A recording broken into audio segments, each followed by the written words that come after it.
مشيت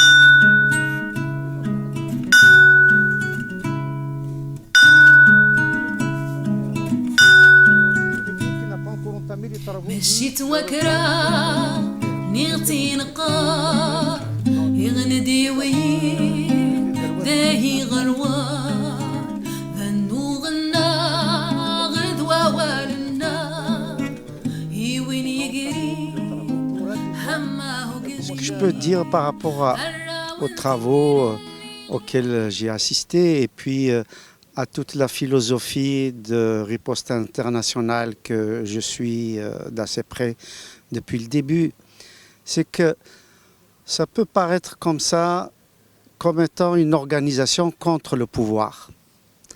La réalité n'est pas celle-là. La réalité, c'est que c'est une ONG qui fait un travail à la place du pouvoir. Pourquoi? Parce que tout simplement, le pouvoir, il doit protéger les droits, il doit protéger les plus faibles, il doit protéger les intellectuels, il doit protéger les syndicalistes, il doit protéger son opposition, il doit protéger les associations et toute organisation qui travaille pour l'émancipation de l'Algérien. C'est la raison pour laquelle nos pères et nos grands-pères se sont battus pour que l'Algérien vive libre, pour l'émancipation des femmes et des hommes de ce pays-là. Donc l'ONG n'est pas une organisation d'opposition, une organisation contre le pouvoir, bien au contraire, c'est une organisation qui fait le travail que les institutions algériennes devraient faire, que les institutions de tous les pays concernés par le travail de riposte, à savoir les pays d'Afrique du Nord, du Maroc, de la Mauritanie jusqu'à la Libye, en passant par le Maroc, l'Algérie, la Tunisie, etc. Mais aussi en allant plus loin, les pays du Moyen-Orient, en passant par l'Égypte, etc. Tous les droits auxquels aspirent les militants de riposte, ces droits-là devraient être protégés en premier lieu par les États, par les institutions. C'est parce que précisément, il y a un manquement à ce devoir, il y a un manquement à ce travail, qu'il y a des ONG, des associations qui travaillent justement dans ce sens-là pour que la dignité des femmes et des hommes soit respectée, pour que, comme disait dans une très belle formule Hossein Ait Ahmed, pour que tous ces citoyens aient le droit d'avoir des droits.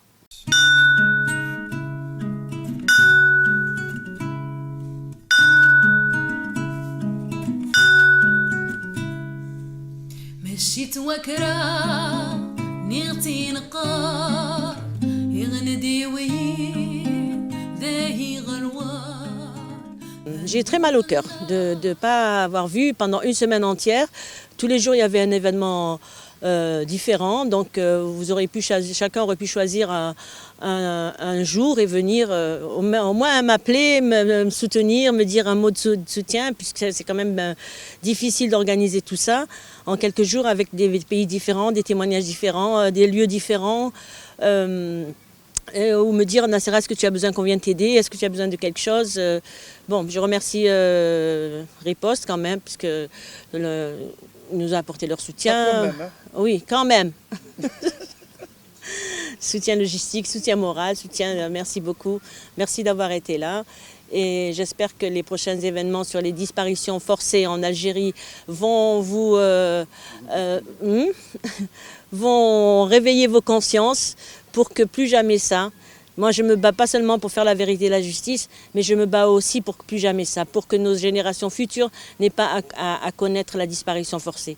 Et heureusement qu'on est là, parce que sinon, tous les hirakis qui ont été arrêtés, malheureusement, certains ont disparu quand même pendant quelques jours. Et j'ai vu des familles venir nous voir, entre autres le fils de Madame, je n'arrive pas à me rappeler son nom, qui m'a beaucoup marqué, parce qu'il était comme nous, affolé, angoissé, il courait dans tous les sens, il montait jusqu'au bureau, il redescendait. Sa mère était juste en bas au Cavignac, en bas de notre bureau. Et le pauvre, il l'a cherché partout. Et c'est au bout d'une semaine seulement qu'on a su où elle était. Et je pense, je ne veux pas me jeter des fleurs, je pense que si nous, on n'avait pas existé, Si les mères de disparus des années 90 n'avaient pas existé, les disparitions seraient encore aussi répandues qu'à l'époque. Vous voyez qu'en Algérie, on a plus de 4 millions de mètres carrés. On n'arrive pas à avoir un espace de 50 mètres carrés pour que les Algériennes et les Algériens puissent vivre en convivialité, avec chaleur, avec beaucoup de fraternité, de solidarité. Un événement qui m'a aidé. Les ONG algériennes, les associations algériennes, les partis d'opposition en Algérie, on va dire tout ce qui meuble une vie politique, une ambiance sociale, n'arrive pas à avoir 20 mètres carrés pour se réunir dans un continent qui s'appelle Algérie. Et ailleurs dans le monde, il suffit d'un rien pour être heureux. On a tout pour être heureux. Et l'Algérien est aujourd'hui malheureux. Donc la tâche est très importante pour Riposte Internationale, comme Rachid l'avait si bien dit, qui a cette volonté, l'aspiration à fédérer. Parce que fédérer, c'est pas rien. Fédérer,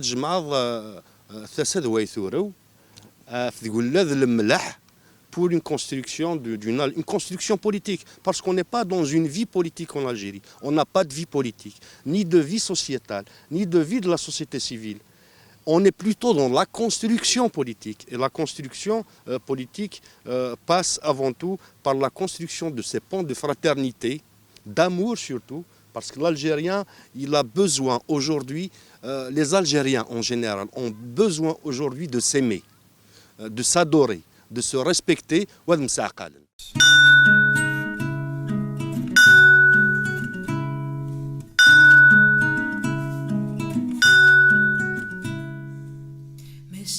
En tant que secrétaire générale de Riposte Internationale, je me réjouis de cette première université d'été qui réunit les amis, les militants investis dans cette ONG.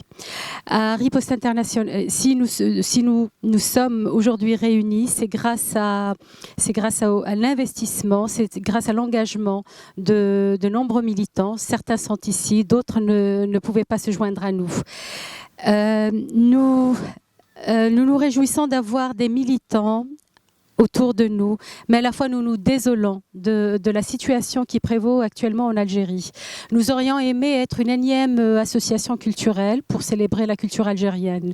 Il est vraiment dommage et triste que l'on soit réunis, nous, Algériens vivant à l'étranger, pour défendre les droits humains, les droits humains en Algérie. Comme je le disais, nous aurions aimé être une association culturelle.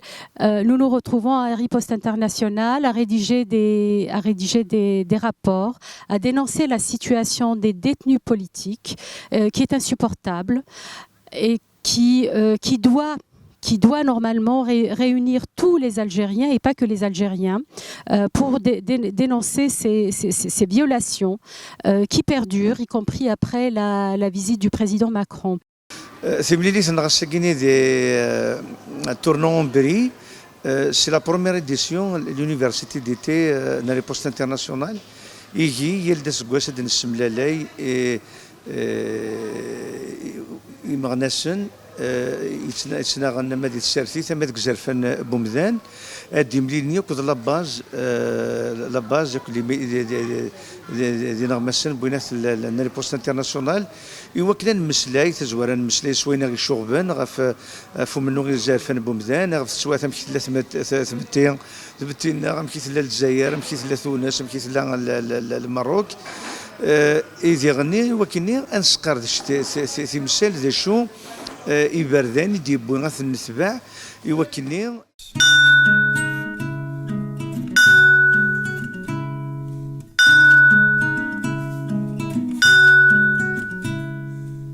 مشيت وكرا نغتي نقار يغندي وين ذاهي غروار. منظمة الدفاع عن حقوق الإنسان هنا في الجالية الجزائرية هنا بالخارج وبالمهجر وهنا بباريس بطبيعة الحال بعد مجهود يعني قامت به في الدفاع عن معتقلي الرأي، في الدفاع عن حقوق الإنسان. هذه محطة التي يلتقي فيها كل النشطاء نتاع المنظمة، وين نجمعوا كامل كل يعني نجمعوا نوحدوا الرؤى، وخاصة لصناعة رؤية جديدة فيما يخص العهدة المقبلة حتى 2026. فبالتالي كل ما قمنا به من مجهودات وكل ما قمنا به خلال هذه الأيام سوف يصاغ هذه الأمسية، وسوف يعني يصادق عليه، وتكون لنا يعني بداية جديدة للمنظمة، انطلاقة جديدة ونفس جديد كي نمضي في ما يسمى بالبروفيسيوناليزم de travail associatif. Les ateliers Lindero qu'on a participé, on a vu, j'espère que les ateliers sortent par une stratégie de riposte. Cette riposte, elle a sa base et ses relations internationales. Donc je pense qu'on prend en compte le contenu de ces ateliers-là et qui seront applicables sur le terrain. Et bon, et on va faire tout pour que Riposte soit fédérée. Elle va fédérer pour fédérer le diaspora, même mais avec nous l'intérieur aussi, pour élargir le combat contre ce pouvoir algérien.